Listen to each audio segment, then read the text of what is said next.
quisiera iniciar mis reflexiones compartiendo con ustedes tres elementos del contexto de América Latina que creo que son importantes tomarlos en cuenta. Uno de ellos ya habló esta mañana Alicia Bárcena y se trata del tema de pobreza e inequidad. El segundo se trata de urbanización y el tercero de juventud y empleo. Y quisiera indicar sobre el tema de urbanización, simplemente compartir con ustedes que ya lo conocen muy probablemente, que Latinoamérica es de las regiones más urbanizadas del mundo. Más del 80% de los latinoamericanos viven en ciudades. Y de ese 80%, 30% aproximadamente vive en barrios, barriadas, favelas, villas, etcétera, en condiciones precarias. De manera que un elemento importante para tener en cuenta es que las ciudades en Latinoamérica son elementos importantes en cualquier visión de desarrollo y de transformación productiva que tengamos. Un segundo elemento relacionado al mismo tema de las ciudades tiene que ver con el hecho de que aproximadamente el 60% del PIB, de lo que se genera, de lo que se produce en cada país, se produce en ciudades. Las 120 ciudades más importantes de América Latina producen más del 60% del PIB de América Latina. Y un tercer elemento tiene que ver con la velocidad del crecimiento de las ciudades, en el sentido de que en los últimos años, desde el año 90 hasta la fecha, las 6 principales ciudades de América Latina han crecido más lentamente que la velocidad del crecimiento de los países. Es decir, lo que antes se consideraban a las ciudades grandes como los motores de la economía, como las locomotoras que alaban al resto de los países, lamentablemente eso ha cambiado y no necesariamente es así. De alguna manera se ha revertido la tendencia y las principales ciudades vienen siendo ahora más bien una ancla para el potencial desarrollo y la velocidad del crecimiento de los países. Entonces, quizás esto para contextualizar que en las soluciones que queremos plantear y la visión que se quiere tener hacia adelante en cuanto a transformación productiva, la ciudad es un elemento importante y creo que hay que manejarlo. Ahora, I am going to switch to English for my presentation, and I think I have this thing here. I will have. My presentation will share some things, some thoughts about capital of CAF in Latin America, CAF and green finance, financing mechanism and strategic programs, and finally our Latin American carbon program.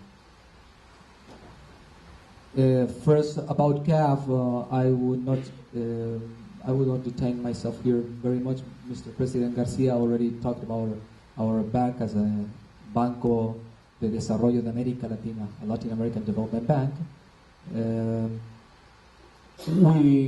most used financing instruments are grants and technical cooperation, loans, guarantees, equity, co-financing, and structured financing. These are our main projects that we are using through our institution. In terms of green finance, here are the figures for CAF. During 2011, we have provided 15 billion of new commitments in green finance for the region. New commitments defined as the sum of approvals plus the disbursements in 2011. 5 billion have been directly as green finance, and from this 87% is shared in terms of loans, and the rest 13% of this is other instruments such as grants, guarantees, and equity. From this green financing, the sectoral distribution is as follows. Main of it is going to green energy and mitigation of greenhouse gas emissions, that is 66%, followed by adaptation to climate change with 1.4 billion, and finally other environmental financing in 6%, that is $300 million. Within the green energy and mitigation of greenhouse gas emissions, we have provided financing specifically for renewable energy supply, that is 29% almost. Sustainable transport, which is very important, $19 million US. Energy efficiency in industry and buildings, that is 24%, and finally lower carbon energy generation, which is 16%. Within adaptation to climate change, the main topics have been improved resilience of infrastructure, financing for improved resilience of infrastructure, that is almost $1 billion, US billion, and agricultural, natural resources and ecosystems-based adaptation is almost 300 million, and water preservation and water-related financing has been also 85 million US dollars. Finally, other green financing has been allocated to wastewater treatment, as well as biodiversity and water supply. However, one brief note here, most of this financing has been increasing in time, so we expect for the next following years that will be increasing. And next, some financing mechanisms and strategic programs. Within, again, the renewable energies and energy efficiency, we have been working with some mechanisms such as the Program for Promotion of Sustainable Energy Project, which is basically building on institutionality. Another mechanism is the credit line with AFD for green growth, which also covers some of the other environmental financing, such as water, waste treatment, etc. Another mechanism is the JBIC green credit line, as well as CAF Clean Energy Program, propelled for special financing for small and medium clean energy projects. And finally, within this area, we have some equity financing, equity investment vehicles, such as the Green Tech Fund and the Clean Tech Fund. These are just some sample of our work in the region. In terms of mitigation and adaptation of climate change, some of the main mechanisms are the Latin American Carbon Program, PLAC, which I will refer in more detail in a few minutes, and some of the credit lines that we have with CAF and CAF KFW for renewable energy and energy efficiency. And lately we have added a new component, which is climate change mitigation and adaptation within this context. In terms of PLAC, the Latin American Carbon Program, as you know, probably some of you, our mission is the mitigation of climate change and promotion of clean energies and sustainable development.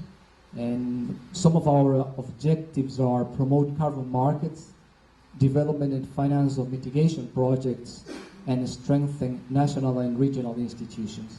Some results of the program in the last years are: we have provided finance of around 280 US million that have allowed a reduction of 26 million tons of CO2 equivalent. This has been done through 36 projects and one program of activities within 13 countries and using 9 green technologies. In this moment, I would like to make a special note to the transportation technology. We have been leaders in this area.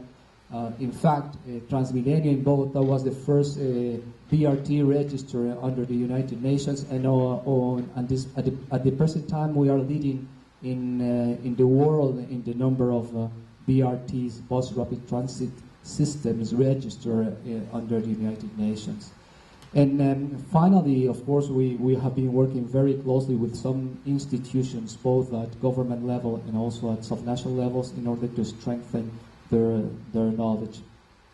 Some brief ideas about brief picture, about the countries within Latin America that we have worked in PLAC, the Latin American Carbon Program, and some of the technologies and projects that we have used them. Some final thoughts. First of all, green financing cap is significant. It's $5 billion in 2011. That is 34% of the total new commitments, and this figure will rise in the next following years. From this, 66% is in green energy and mitigation projects, 28% in adaptation measures, and the 6% remaining in other environmental projects. CAF has the capacity and commitment to channel large volumes of financing to green projects in Latin America. And one thing I would like to stress, and this is the final reflection, is that the commitment from developing nations into green initiatives is very high. From the map that our colleague showed, 50% of the funds for green financing in the world has been provided directly from the developing nations. And this is not a trivial stance. So we do not only are committed, but we are putting our money where our mouths is. So thank you very much. I hope you enjoyed this morning, and thank you for your presence this afternoon. Bye-bye.